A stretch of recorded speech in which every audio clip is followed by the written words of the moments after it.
दिल्ली में gangster Lawrence Bishnoi के वकील की कार पर बीती रात अंधाधुंध फायरिंग हुई। कश्मीरी गेट आईएसबीटी के हनुमान मंदिर के पास बाइक सवार अज्ञात हमलावरों ने कार पर ताबड़तोड़ फायरिंग की, जिसमें कार के शीशे फूट गए और पिछली सीट पर बैठा एक शख्स 2 गोली लगने से घायल हो गया।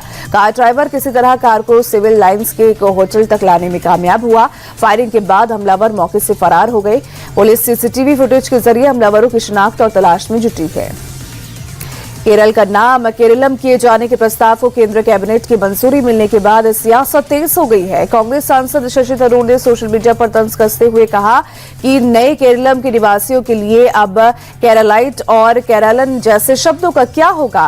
केरलामाइट किसी सूक्ष्म जीव जैसा लग रहा है और केरलमियन किसी रियल मिनरल जैसा। वहीं मुख्यमंत्री कार्यालय को चुनावी उत्साह से उपजे इन नए शब्दों के लिए एक प्रतियोगिता शुरू करनी चाहिए। केरल का नाम केरलम करने को लेकर पश्चिम बंगाल के सीएम ममता बनर्जी ने एक बार फिर से बंगाल का नाम बांग्ला करने की मांग उठा दी है। ममता बनर्जी ने कहा कि केरल का नाम केरलम हुआ है, इससे हम खुश हैं, लेकिन आपने बंगाल को क्यों अलग रखा। केंद्र सरकार ने जो कहा वो हमने किया, लेकिन 5 साल से केंद्र हमें बांग्ला नहीं दे रहा है। हालांकि उन्होंने कहा कि क्योंकि आप बांग्ला विरोधी हो, एक दिन आप लोग चले जाएंगे, तब हम ये करके रखेंगे। बंगाल का अधिकार बंगाल की जनता को जरूर मिलेगा। सपा चीफ अखिलेश यादव ने हिमाचल प्रदेश की जर्जर सड़क की तस्वीर के सहारे केंद्र सरकार पर निशाना साधा है। अखिलेश ने प्रधानमंत्री ग्राम सड़क योजना पर तंज कसते हुए सनातन सड़क का योजना बनाने की मांग कर दी है। हिमाचल में बाबा ओम स्वामी से मुलाकात करने पहुंचे अखिलेश ने सोशल मीडिया पर एक जर्जर रास्ते का वीडियो शेयर किया और लिखा, जब प्रधानमंत्री ग्राम सड़क योजना बन सकती है तो आश्रमों को जोड़ने के लिए सनातन सड़क योजना क्यों नहीं बनाई जा सकती। अजीत पवार की विमान हादसे को लेकर डीजीसीए ने बड़ा एक्शन लिया है। बारामती विमान हादसे में कंपनी वीएसआर वेंचर्स के 4 एयरक्राफ्ट उड़ान नहीं भर पाएंगे। पिछले महीने 28 जनवरी को हुए हादसे में अजीत पवार समेत 5 लोगों की मौत हो गई थी, जिस पर डीजीसीए ने विमान कंपनी के लेयरजेट्स का ऑडिट कराया था। जांच में खामियां मिलने पर कार्रवाई की गई। डीजीसीए ने यह साफ कर दिया है कि कंपनी को सेफ्टी नियमों का पालन करना होगा, वरना विमानों को ऐसे ही ग्राउंड में रखा जाएगा। एआई समिट में हंगामे पर दिल्ली पुलिस ने सख्ती बढ़ा दी है। प्रदर्शनकारियों पर दंगे के लिए उकसाने की धाराएं जोड़ दी गई। तो वहीं दिल्ली पुलिस के मुताबिक प्रदर्शनकारियों का जाल कई राज्यों में फैला था। कई राज्यों से प्रदर्शनकारियों को फंडिंग की गई थी। इन सबकी कड़ियां जोड़ने के लिए अब इस मामले की इंटरस्टेट जांच की जाएगी। इस बीच पटियाला हाउस कोर्ट ने दिल्ली पुलिस से एफआईआर की कॉपी मांगी है। उत्तर प्रदेश के ग्रेटर नोएडा में पुलिस ने लुक्सर गांव हत्या के आरोपी मोनो को वारदात के कुछ ही घंटे के अंदर ही गिरफ्तार कर लिया। इकोटेक 1 के पास बीती रात चेकिंग के दौरान पुलिस और आरोपी मोनो के बीच मुठभेड़ हुई। मोनो ने भागने की कोशिश में पुलिस पर फायरिंग की। पुलिस की जवाबी कार्रवाई में पैर में गोली लगने से मोनो घायल हो गया। पुलिस को मोनो के पास से एक अवैध तमंचा बरामद हुआ है। यूपी के कानपुर देहात में होली से पहले तेल फैक्ट्रियों पर खाद्य सुरक्षा विभाग ने कड़ी कार्रवाई की है। ज्वाइंट कमिश्नर लखनऊ के नेतृत्व में 35 सदस्यों की टीम ने खाद्य तेल की 4 फैक्ट्रियों पर छापेमारी की। फैक्ट्रियों से करीब 30,000 लीटर खाने के तेल को सीज किया गया। प्रशासन के मुताबिक होली के अवसर पर डिमांड ज्यादा होने पर बाजार में मिलावटी तेल का बड़े पैमाने पर अंधा और धंधा शुरू हो जाता है। मिलावटी तेल को लेकर ज्वाइंट कमिश्नर लखनऊ ने लोगों से अपील की, पैकिंग की जांच पड़ताल के बाद ही सामान खरीदें। होली से पहले गौतम बुद्ध नगर प्रशासन एक्शन मोड में है। मिलावटखोरों पर नकेल कसने के लिए जिलाधिकारियों के निर्देश पर खाद्य सुरक्षा विभाग ने पूरे जिले में बड़ा छापेमारी अभियान चलाया। ग्रेटर नोएडा में टीम ने 200 किलो मिलावटी पनीर मौके पर ही नष्ट करा दिया। तो वहीं नोएडा के सेक्टर 45 और 93 के मशहूर मिठाई आउटलेट से खोया के नमूने जांच के लिए भेजे गए हैं। खाद्य सुरक्षा विभाग ने साफ चेतावनी दी है कि जनता की सेहत से खिलवाड़ करने वालों के खिलाफ अभियान जारी रहेगा। होली और रमजान से पहले गाजियाबाद में मिलावटखोरों के खिलाफ खाद्य विभाग ने जंग छेड़ दी है। पिछले 72 घंटों में 5 टीमों ने ताबड़तोड़ छापेमारी कर 2500 किलो नकली पनीर और 2 क्विंटल मावा नष्ट कराया है। मुख्य खाद्य सुरक्षा अधिकारी के मुताबिक ये नकली मावा और नकली माल अलीगढ़, बागपत और अमरोहा के रास्ते दिल्ली एनसीआर में खपाया जा रहा था। विभाग ने अब तक 35 से ज्यादा सैंपल लिए और लाखों का माल जब्त कर लिया है। हरिद्वार में भी खाद्य सुरक्षा विभाग ने बड़ी कार्रवाई की है। ज्वालापुर के सराय क्षेत्र में छापेमारी कर करीब 500 किलो संदिग्ध पनीर बरामद किया गया है। गुप्त सूचना के आधार पर हुई इस कार्रवाई में एक स्टोर के डीप फ्रीजर में भारी मात्रा में पनीर पकड़ा गया। पनीर के सैंपल लेकर लैब भेज दिए गए। इस कार्रवाई के बाद से इलाके के डेयरी और मिठाई कारोबारियों में हड़कंप मचा हुआ है। उत्तर प्रदेश के बुलंदशहर में नकली नोट छापने वाली गैंग का पर्दाफाश किया गया। पुलिस और स्वाट टीम के ज्वाइंट ऑपरेशन में 3 बदमाश पकड़े गए हैं। इनके पास से 12,000 के नकली नोट और एक बाइक बरामद की गई। ये लोग नकली नोट छापकर छोटे कारोबारियों के साथ धोखाधड़ी कर रहे थे। इन्होंने बाकायदा बैंक से 50 लाख का लोन लेकर उसे नकली नोट से चुकाने का प्लान बनाया था, लेकिन पुलिस को इस बात की सूचना मिल गई और युवकों के प्लान पर पानी फिर गया।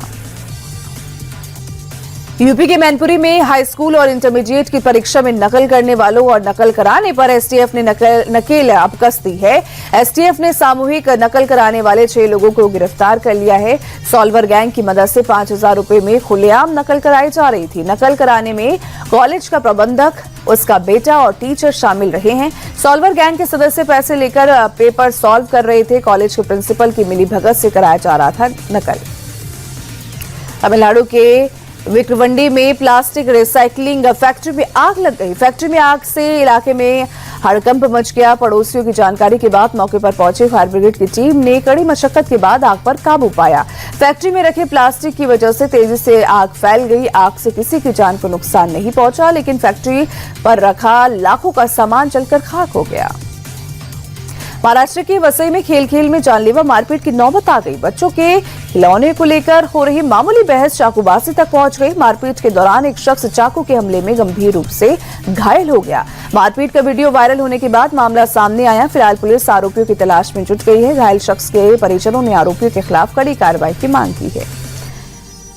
गोवा के अंजुना इलाके में सड़क हादसे की तस्वीर वायरल हो रही है। टूरिस्ट ने किराए पर लिए कार से दूसरे टूरिस्ट की कार में टक्कर मार दी। हादसे में एक शख्स की मौत हो गई। गोवा पुलिस सीसीटीवी के आधार पर आरोपी की तलाश कर रही है। थार के चालक को लेकर पुलिस की टीम असमंजस में है। फिलहाल पुलिस इसकी जांच में जुटी है कि थार चला रहा लड़का और लड़की थी या लड़का था। हादसे के वीडियो में ड्राइविंग सीट से लड़का चला जाता है और लड़की कार के बाहर खड़ी दिखाई पड़ रही है। कर्नाटक के गदग में रोडवेज की बस का आतंक देखने को मिला है, जहां लापरवाही से गाड़ी चला रहे बस ड्राइवर ने 3 महिलाओं को रौंद दिया। सीसीटीवी में इस घटना की खौफनाक तस्वीर कैद हो गई। हादसे में घायल महिलाओं को अस्पताल पहुंचाया गया, जहां उनकी हालत गंभीर बताई जा रही है। आरोपी ड्राइवर के खिलाफ केस दर्ज कर लिया गया है। गुजरात के सूरत में रफ्तार का कहर देखने को मिला। हजीरा इलाके में एक इको वैन ने सड़क पर पैदल चल रहे एक शख्स को जोरदार टक्कर मारी। एक्सीडेंट के बाद युवक कुछ देर तक घसीटता नजर आया।